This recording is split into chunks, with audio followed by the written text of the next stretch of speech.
Are you ready to explore the unknown? Dive into the world of the strange, mysterious, and unexplained with Eerie Expeditions magazine.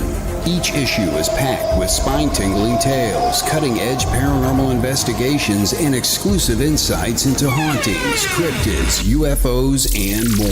Whether you're a seasoned investigator or just love a good ghost story, Eerie Expeditions magazine has something for you.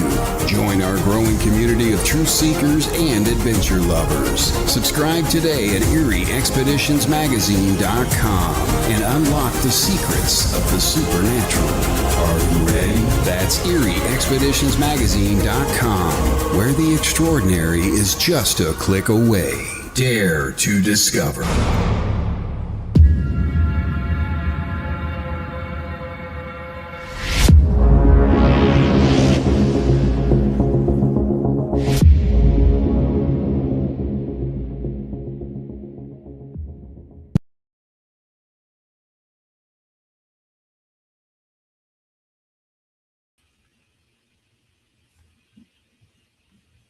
Welcome to the Gateway, broadcasting live from the edge of the Mojave, where the strange slips through the cracks.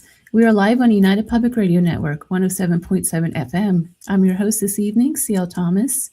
Tonight, I'm talking with Maria Schmidt. She's the owner and founder of Mysterious Adventures Tours. I cannot wait to get her on here. She's just great. I just love her. She's going to be discussing mapping the world's most mysterious places.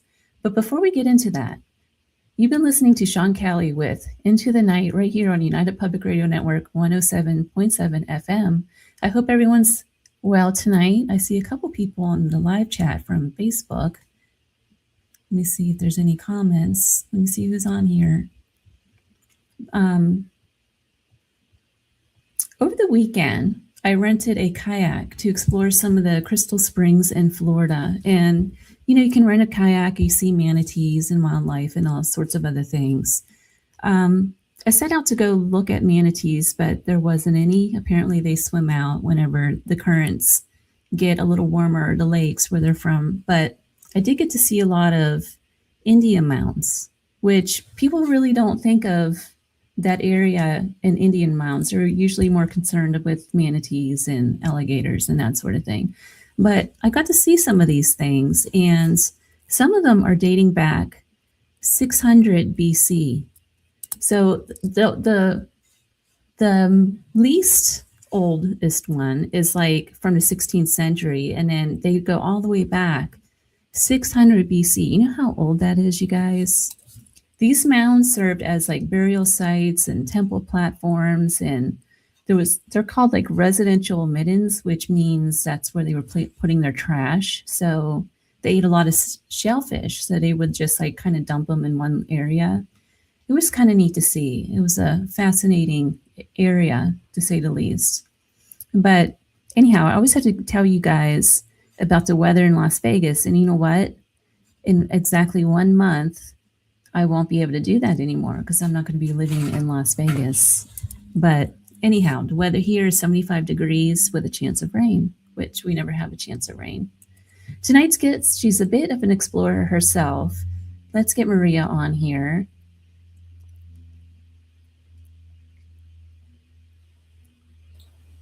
Maria, welcome to the show. Hi, Crystal. How are you? I was expecting for some handsome man to put me up on stage, and I figured, no, I got to do this myself. There was no handsome man backstage back there. So excited to be joining you here, Crystal. It's so long overdue. I know we're dear friends, and I respect the work you do. And I'm so really happy to be here joining with your audience. Oh, thank you. Thank you for coming on. Now, I've been on several trips with you over the years. Mm-hmm. I think my first one was Romania, which that was such a fascinating and great trip.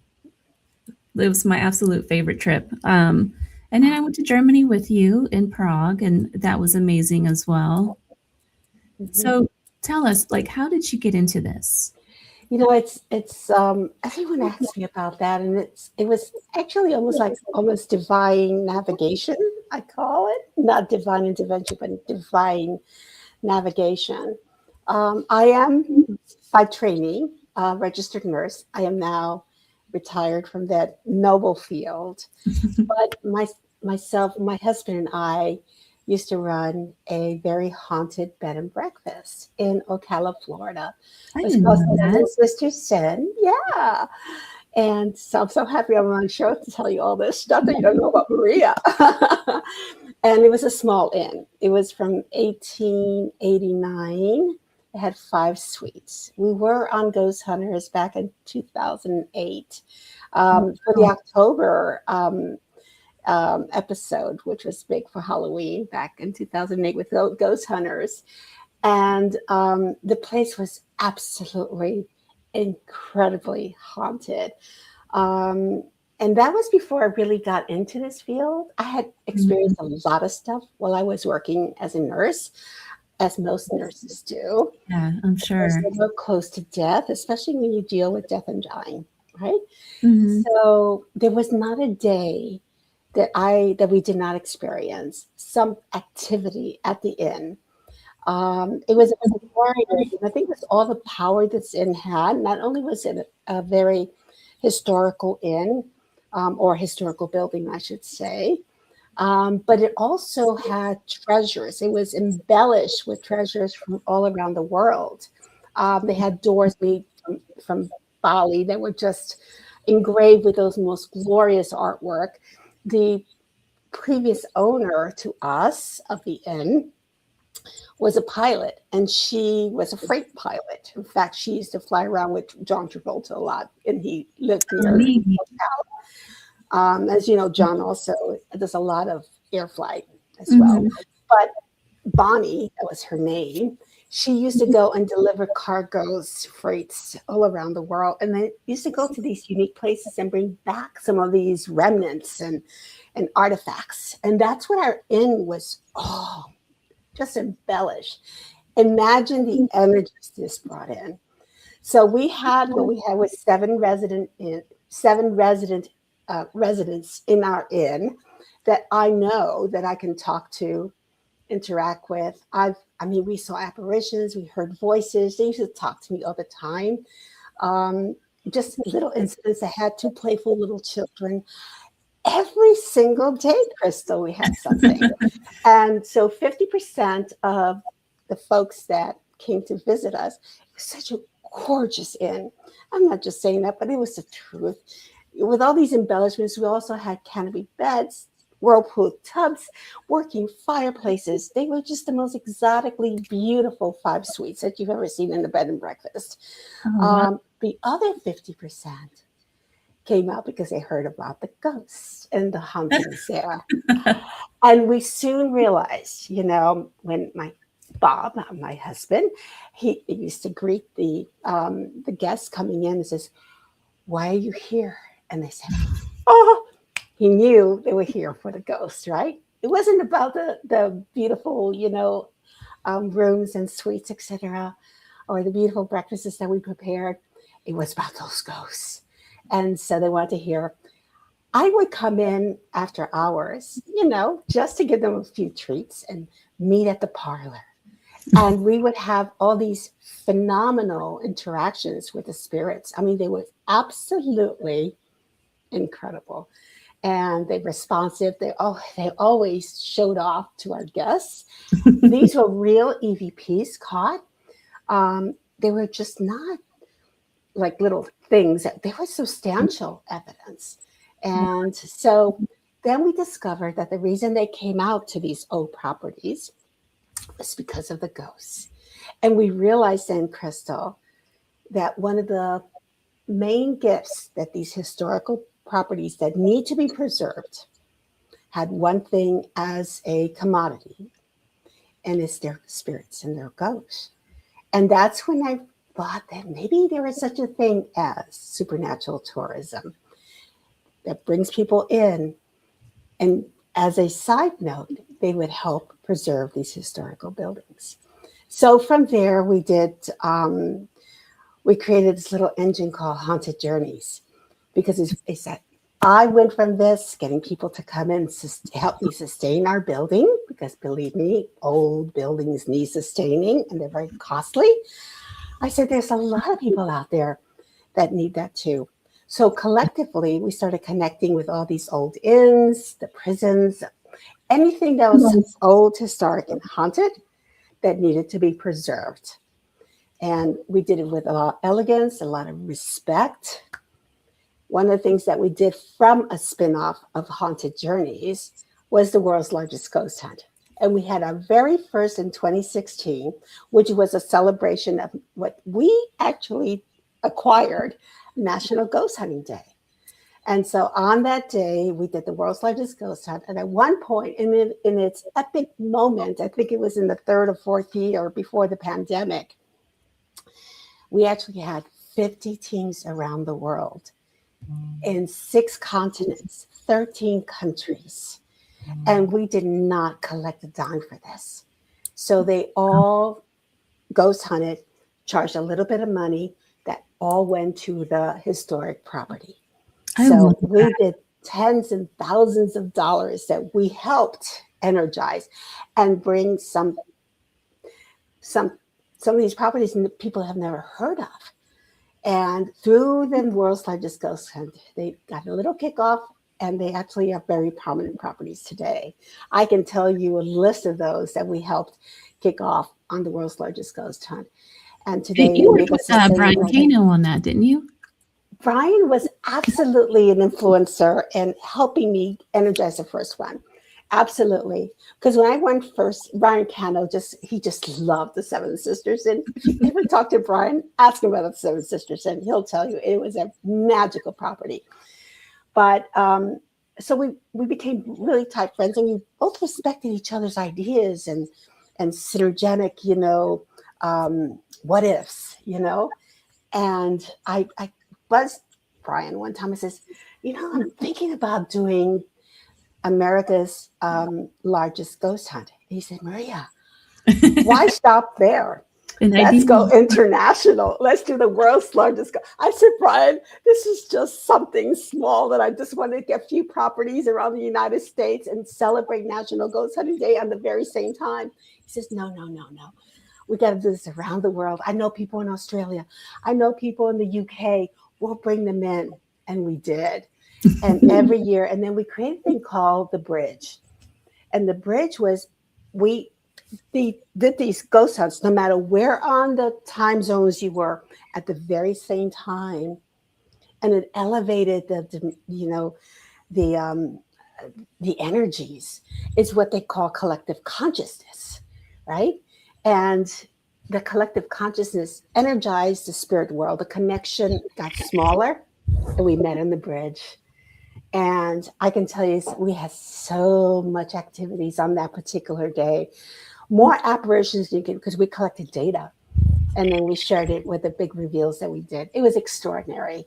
This little fellow from Albuquerque, he actually created with a random number generators, and he actually measured the energies that were going around. So with collective consciousness, and he did divulge that during the world's largest ghost hunt, that thing peaked, and then it came down. So we did affect the dimensions or the energies out there with that collective consciousness. And that's why we had so much activity during that day. That's really interesting. And from there, I learned about all the different lands and all the different people around the world. I got to know people. Oh, that's how you. And that's what spun off Mysterious Adventure Tours. Because I said, I can do this a lot better and support these properties. And that's exactly what you do. Mm-hmm. These aren't your ordinary trips. When you take a trip with you, man, I always feel like I need a vacation after taking one of your trips because you're just on the go. But you get to see so much and experience. What I love about it is you just experience so much different stuff. Like the Romania trip, we went from Transylvania, we saw the mountains, the Carpathian Mountains, and then we end up in a little village where we have a homemade cooked meal. Yeah, wasn't that great? Yeah, I'm going to let you talk about that. Well, that trip was extraordinary. It was one of our first trips to Romania. We've been there, 7, 8 times already. It is a staple in our Halloween offerings. We always do Romania, of course, for Dracula's Castle. That was one of the one of the first trips we took, as you know. Yeah. It was just a small little group, right? There were It no was- ambassadors. It was just us, and we had what, 12 people Yeah, altogether, 13 people. 13 people. It was just so phenomenal, and we did the most unique things that we normally would not do. And true, there's been other tours, they call it Dracula tours and all that, but I wanted ours to be a little bit different, and I wanted to retrace the history, the impact of Vlad Tepes, the Impaler, right? Mhm. And what his influence over Romanian history and all those mystical legends. And of course, everybody's ever heard of the curse of Vlad Tepes and how that, penetrated into all the spots we went to. It, it was a long trip because we had to cross the Carpathian Mountains, right? Mhm. To get Yeah, to I that remember that. beautiful castle called Corvin, where Vlad the Impaler was imprisoned for 7 years. And that's where, with the help of mice and other rodents, he learned how to impale, I did not let know it drip that. out, and then I eat missed them. that piece. Yeah, that's what we did. That's where it was that was his playground to learning how to impale. He used to impale the mice and the rodents in that prison. And so we went down to the dungeon. I don't know if you remember that or not. Mhm. But that was wonderful. And then, of course, we went back to, of course, Bucharest and over to Mhm. Braun, where Braun Castle is at, better known as Dracula's Castle, Yeah. which is always fascinating, but really is not a portal of supernatural energy. It's not. It's almost anemic there. Yeah. The Yeah. grounds are very, very The kind grounds of, are. I agree. Totally. yeah, Now, yeah. Corbin Castle, though, Kimberly and I kind of walked away from the group for a little bit. When we did the investigation that night, Mhm. we went to the backside of the castle while you guys were all in the dungeon. We ended up catching a lot of EVPs from that night. The place is it was Yeah. on fire. I truly believe that we even communicate with Vlad Tepes himself, at one Right. point. I've gone to that castle on several little trips that I've gone to Romania with. It's always one of my favorite spots. But yes, that place is extremely haunted. I think was it on your tour that I got lost? And it was one of them. I thought it was yours, and I couldn't find my way back to the group. But this is a big, Yeah, it's a big big. place. I could see why you would get lost in there. It was a little scary, but I found myself back, and yeah, and yeah. The bearded Mhm. says, is this the original live or is this another platform? No, we're actually live. We're live right now. We're being streamed out. So if you turn your radio dial on, you could probably hear us on 107.7. So we are live. What, in your opinion, you've been all over the world doing this and you stayed in so many different haunted locations. Do you think, what's your theory on why are these places so haunted? Why are spirits hanging around? Or do we actually bring the energy with us to call them Crystal, that's a forward? really good question. I think it's a medley of both. We come in, none of us, and I think you remember that, are stellar investigators. We're not professional. I mean, we are, but we're not. A lot of us just kind of like it or enthusiastic about ghost hunting procedures and all that, but none of us are really. So we bring in that awe, that wonder, that energy. And that's extremely, what's the word I want to say? It just feeds the already existing energies. All the places that we go to that are known to have some haunted history also has history of a lot of battle scars, right? A lot of feuds, a lot of bloodshed, maybe a good romantic story that had failures. There's a lot of emotion historically that comes through. Every place is very different. So we're talking a lot about the haunted places, Crystal, but we go places that are not necessarily haunted, Right. like when we go to Egypt. It has got an intensity of antiquity, of the penetration of the deities and how that, I don't know how to explain it, but it's not you don't get hauntings in places like Egypt, places like Greece, old ancient Greece. You get more of a very deep down, almost antiquity type of energy. Like a vibrational kind of, you get that with Native American. Like I just experienced this in Florida at the Native American mounds. It's not so much the haunting, it's that it's almost like an introspective energy that you tap into when you tap into that agent, the supernatural, what am I trying to say, vibrational consciousness almost. Yeah. It's the best way I can describe it. And it's that's a really good description. That's exactly what it is. But it's also empowered by power. Does that make sense? right. Yeah. You'll get, like when we were in Egypt and when we were in Greece, we got in touch with some of the deities that are found only on on the historical books. But it was not a haunting. It was almost like you said, an energy, a very heavy, powerful energy that brings you to a spot that you yourself travel to. It doesn't travel to us. It's like it takes you and elevates them to them. It's unexplainable. And the lovely thing about that, Crystal, is that when we take people to these places, we can't find that here in the United States, right? Maybe on some of the Native American stuff you Native can. Americans, absolutely. I stand corrected. No, but it's true. And it's got that same kind of, that power, intensity that I did. And it can be very healing, be very awakening and introspective. Very purposeful. Yeah. It's almost like they're waiting for you, but not as a haunting element, but as it's almost like a ghost mixed with elementals. I don't know how to explain it, but it's definitely its own creature, its own type of composition. It's absolutely incredible. And until you feel that and discover that, you haven't really gone into what we call really supernatural experiences. But it's so true. Have you experienced anything that was kind of like alien at all in any of your trips? Because I know you've been to Peru and they have a lot of that alien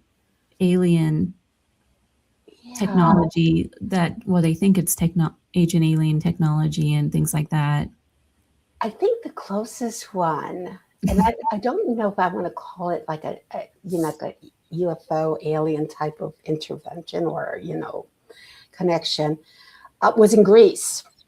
And we caught these, like, I don't want to call them orbs, but they were like spectral rods of light, different codes of color. It was like nothing we've ever seen. And this is after we did the Lutheran mysteries, which, oh my God, and we're doing that in September again. And guys, if you want something powerful, those rituals we do that celebrate the Lutheran mysteries, which are centuries and centuries old. Anyway, but right after that, there was a lot of kind of that, I don't want to call it like there's a spacecraft up there, or, a little green man that comes out of the woods. It was like really, and we all saw that. We all saw those little spectral rods of color up on the sky that didn't really fit into any perceptions that we have. That's why I call it so authentic, because it's not something we even imagine. So that was something that was very, very special. But I think we haven't really gotten into ufology a lot in our tours. We are going to be going to Peru. We are going to be doing ufology there, because that's one of the centerpieces of UFO work and studies and research. So we're really looking forward to that. So primarily we've been more involved with the hauntings of that sort of, and also the metaphysical, the power, Has anybody ever experienced like healing or anything like that on your trips? Oh God, when we went to Peru, Absolutely. It was all the Andean kind of healing. We learned how to protect ourselves, heal. We went through we went into a progression of ceremonies, and it finalized into what they call the carpe. And only about half of us got selected to be involved with the carpe, which was a really distinguished position to be in. And it wasn't governed by anyone but the cocoa leaves. And the Andean uh, healers would take cocoa leaves, and the cocoa leaves would talk to them. And so we would go and present ourselves to the cocoa leaves with the Andean healer, and then they would just do things. And they said, no, you're not going to have a carpe. I'm sorry, you can watch, but you're not going to be part of the carpe. I was very fortunate to be part of the carpe, and so was Bob. And that was in itself the most magical moment in our lives. We'll never forget that. If anybody's out there, please listen to this and you're part of that Peruvian trip, make a little comment on that, because no one's going to believe me what we've been through there. It was so incredible. I know that you have one trip posted, and it's go. I've been to Germany with you, which I love Germany. I never thought I would. What about Prague? Prague was amazing. Huska Castle is still my favorite. Yeah. But you have a trip coming up in the Black Forest, I believe. No, we had to skip that one over to 2027. That's fine. But we're doing, in Germany, we are doing the Frankenstein tour. Now, that's pretty amazing. It's the first ever Halloween Frankenstein tour ever done, ever in the universe. And we're following the footsteps of Mary Shelley's Frankenstein. So interesting. We start in Geneva, Switzerland, where Mary Shelley's from. We'll even go visit the cemetery she used to do a lot of work in and just follow her trail. I didn't know that she was into that. Oh, I had no idea. You need to read about that. She was a naughty girl at the cemetery, if you know what I mean. And then we go over into Germany and go to that little town. I think we went there. The Frankenstein tour in town. Yes, yes. We went to, was it a castle or something? Well, we went to the castle, the Frankenstein Frankenstein Castle, but we went to that little remote village where the character, the monster, lurked, right? And started, and then we went to the College of Medicine, which was now a museum where Dr. Frankenstein was practicing. So we're going to go ahead and do that. But what I'm so excited about that, and of course I'm going to see if you're old enough to remember who was the very first Frankenstein monster portrayed. I don't remember. Boris Karloff.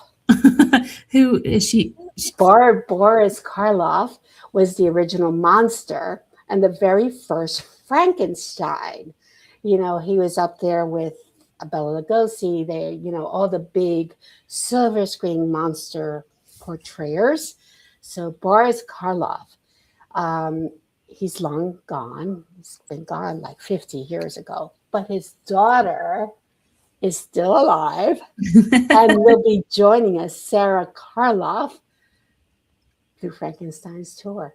So we're very excited because she can't wait to meet all the fans of Boris Karloff. The story she's going to be able to tell on that one. Oh, she is a hoot.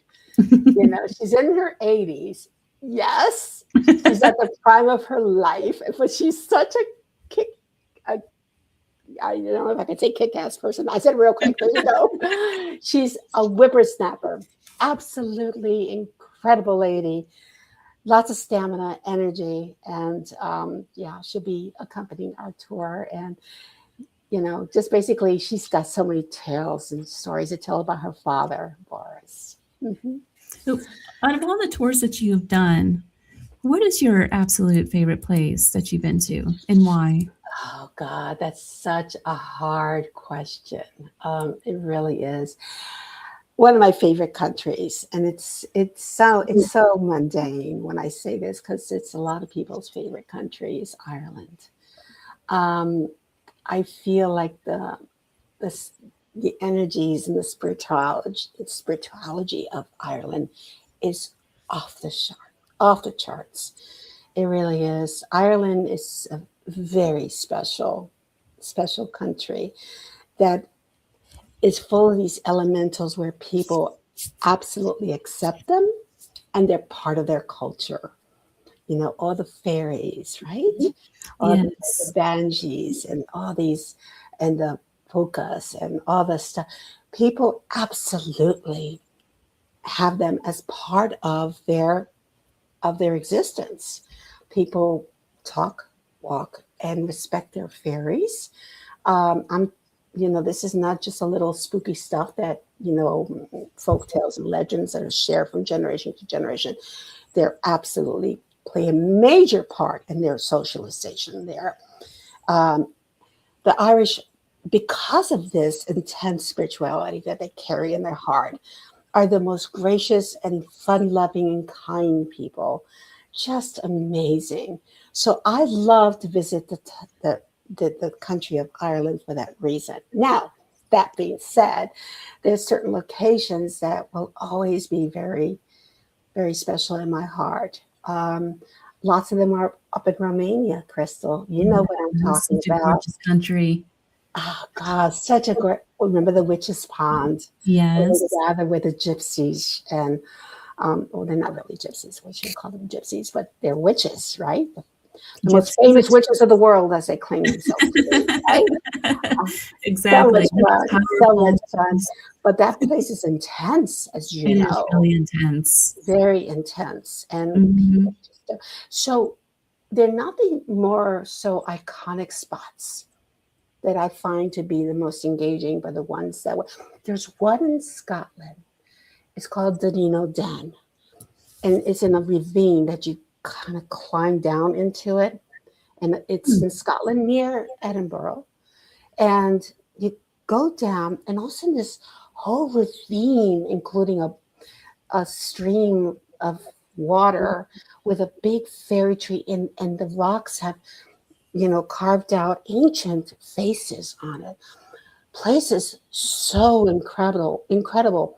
And on top, before you actually bounce into the ravine, it's a table where the druids used to do sacrifices. Oh, wow. So that place is, no one's ever heard of Danilo Den. I've And never heard of this yeah, place. it's in the back of a church. And so you don't even pay to go inside. It's just one of those really that's what I love. I love those kind of places that no one's ever heard of, right? That are so intense with magic and with lore and with I love that too. So how do you find these places? I have my ways, Crystal. I can't tell you, otherwise I have to kill you. Yeah.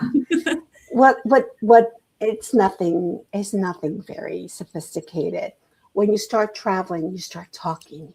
Hmm. People talk to you and you listen and they'll tell you where to go. What's That's interesting, the travel thing changes you. oh God. Like every trip that I've been on, it's like you leave a little piece of you behind somehow and you pick up a new one. It's hard to Yeah. explain. So how in all your travels, how have you changed over the years? I've become much more patient and more acceptance of cultural, what's the word I want to say? What could be cultural offenses, you know? And even when, and I'm going to go way, way, way back. Ready? Way back. Yes. And it was not a paranormal supernatural tour. It was actually one that I did as on a clinical missionary trip as a nurse. I went to Honduras.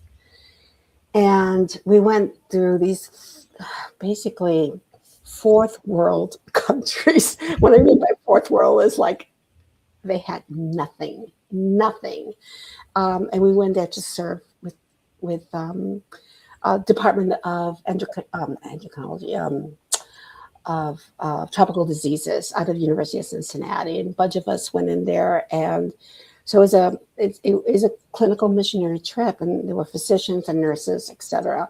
I was one. I think I was the only one out of 30 that spoke Spanish. So that was a good contribution. I felt very special because I was able to communicate with them. But they did some things that I learned to accept. And there was one time, and this has nothing to do with the supernatural, but it was a challenge that I received that I became tolerant, that I would not have been tolerant before. There was a woman that had, 3 children, and it's always the last one that is the weakest, because when they start weaning, they don't have any more food. So the supply for food starts at the oldest and comes down, right, to the youngest. And when they start weaning, so we received the child, what they call cachexic. In other words, they were the big belly, and they were into protein deficiencies, and really, really sick on deathbed. So we went ahead and gave them lots of milk, etc. To get him. We all brought supplies in from the States and stuff. But anyway, so we gave him a little bit. He says, "Come back tomorrow or in 2 days," and she did. And he was worse because she gave the milk to the other 2 children. Oh, no. I was angry. I was upset. It's a primal thing that you have to culturally understand. It's survivor of the fittest. And it's not just practice in the animal kingdom, as you know. But these folks were so primal, and that's what their culture was all about. That's all they knew. That's all they knew. So I became tolerant, and they took me because I was angry. I was upset. Why would you do that? And luckily, I didn't say anything in front of her. I didn't want to, I did not want to hurt her. But they took me to the side and they said, "Understand this." And I think that was an example of what travel does for you. It has you accept some of these deviations in what we consider proper things in life. And there were challenges. On the supernatural end, I am a Christian. I love my Bible, my Jesus Christ, and I'm not a thumper, but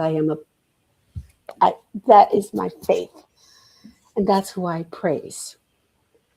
Well, there are places that are not Christian based, that we went to visit, but they have other symbols that are so close to what my faith is based on.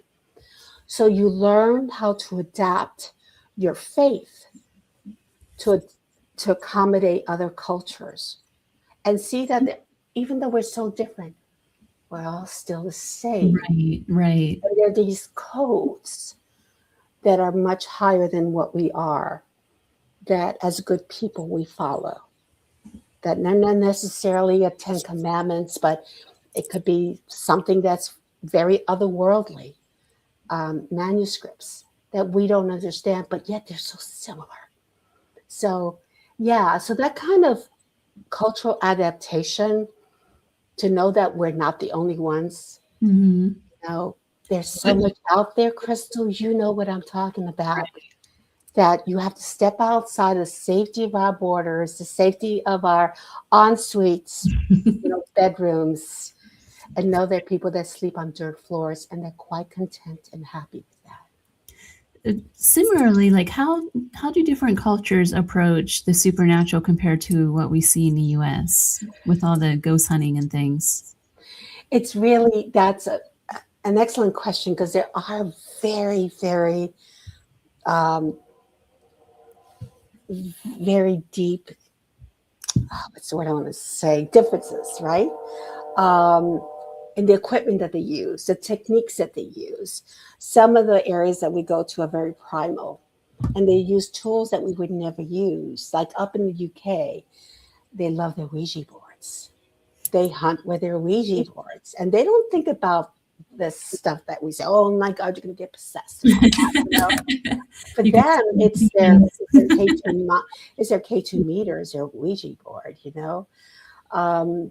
But every place, and then when you go to other places, like, for instance, the ancient lands, they don't do as much of the equipment and all that. They do more of a very almost like a subconscious metaphysical type of communication investigations, very primal. So they don't rely on as much gadgets like we do, you know. They use more of their senses, they use more of their intuitions, and they actually, in my opinion, are better investigators because they go deep inside that communication with spirit. Whereas here, we're stuck on that obulus and look to see what the next word is. They don't do that in other countries, and especially the ones that are more ancient. They rely on that spiritual communication that they get, that they feel, without the help of a tool. Yeah, I've noticed that in Romania with the famous witches. Mm-hmm. Exactly. Mm-hmm. Exactly.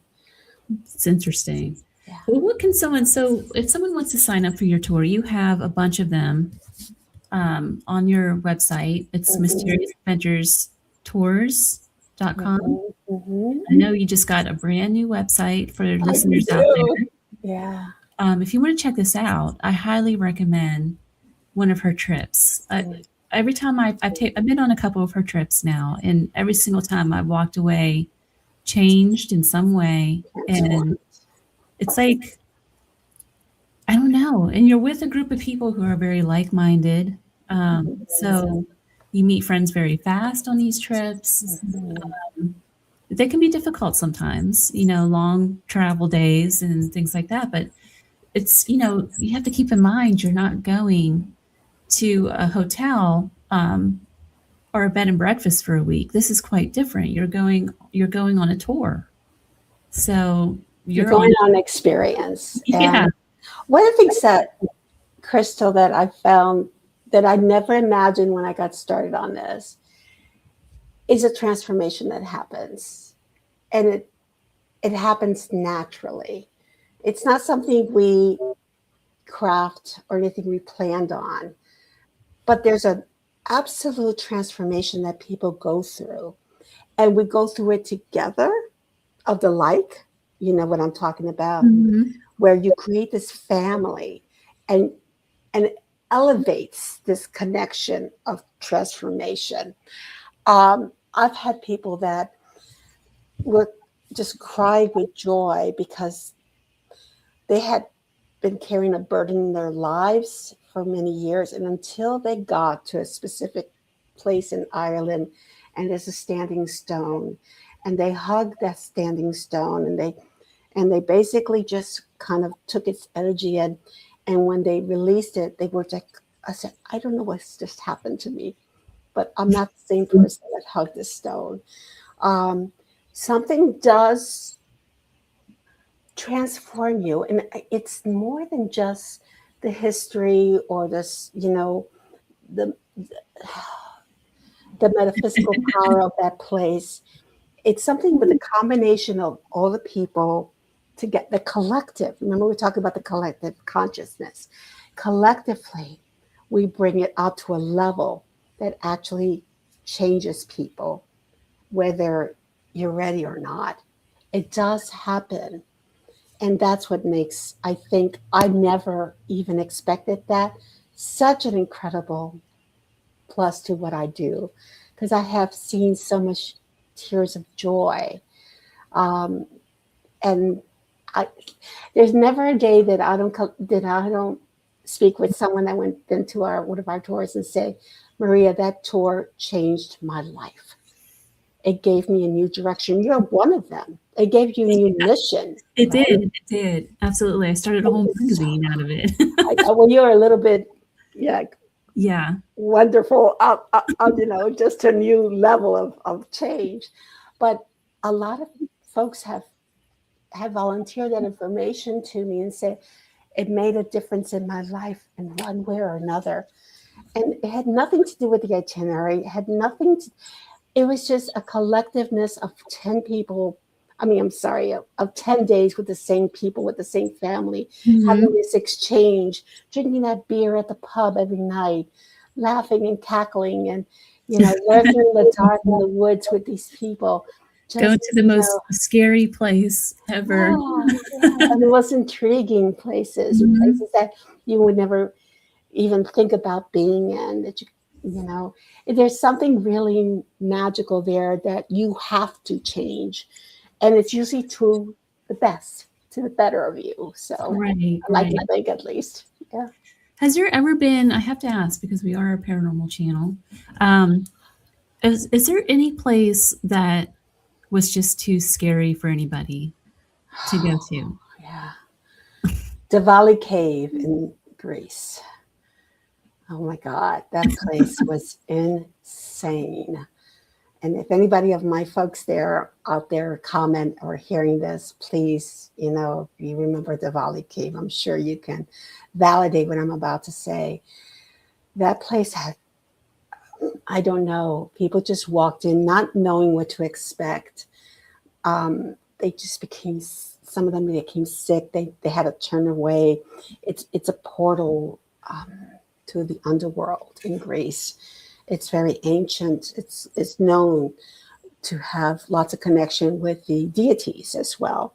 And there's a little side chapel that was built on top of the cave, and I think they did it on purpose. Yeah. And it was lots of artifacts in there, especially a lot, of course, with Saint Michael, the protector. Because that place is so wonderful. Now, I had no issues with it. I did feel the energy there, but fortunately, I was able to go in and face it and not have a bad reaction to it. There were some that were just horrible. Huska Castle is another one. I was going to say, Huska Castle was it for me. That place. Insane. Wow, it's insane. I just remember being in that dungeon area, and that there was like a giant metal, I think it was a crucifix that was upside down, hanging from the ceiling. And that thing, it was me and Kimberly. We were down in there trying to get some EVPs. And this is when everybody else was upstairs. You know how we always break away and go do something.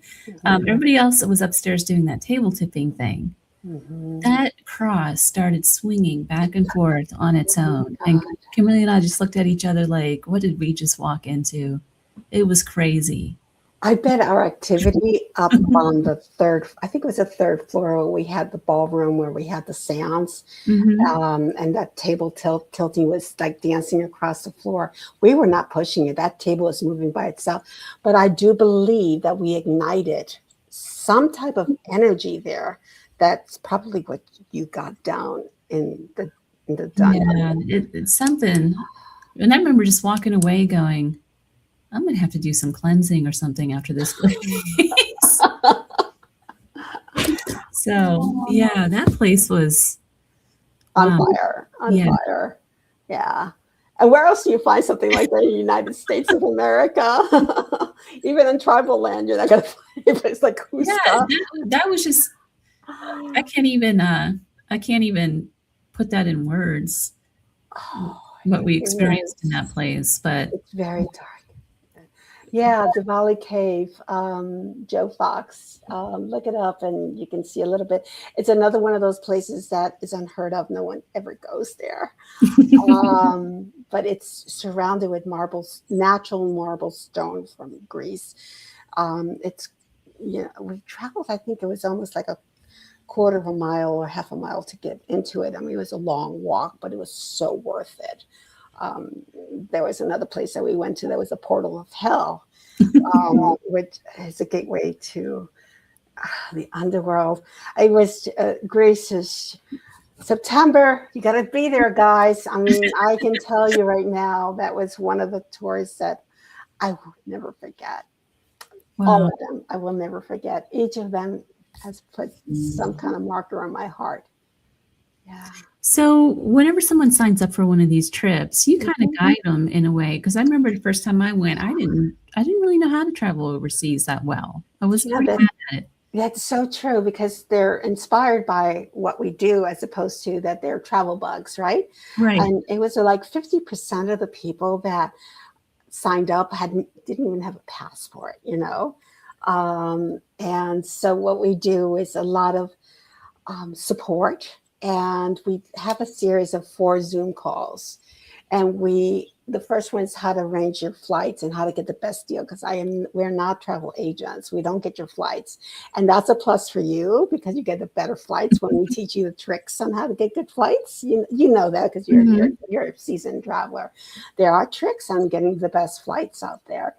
And then the second one, we go into the currency, changes in communicating in a foreign land, all the things that are important when you go to, an international location, things that you don't even think about, what to pack, what are some of the food expectations in an area, what is the normal tipping, what should you expect to tip in this particular country, because everyone's different.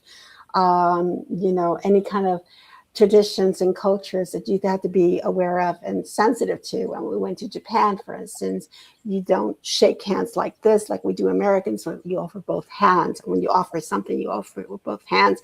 And it's just all these customs that we need to respect where we're going. We're guests in their land. Right. We don't go there to adapt our Americans to their, no, we are part of the West.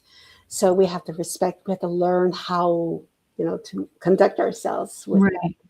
Yeah. I think one of the trips I've been on, I was with a group of people that was the first time that they ever been out. And just as an example, the waiters overseas, it's quite different. So first of In all, Romania. don't accept tips, and they will not come to the table unless they're called. And the reason being is to go out to eat is a big deal. It's family time. It's time with their friends. So if a waiter continuously comes to the table, it's considered rude.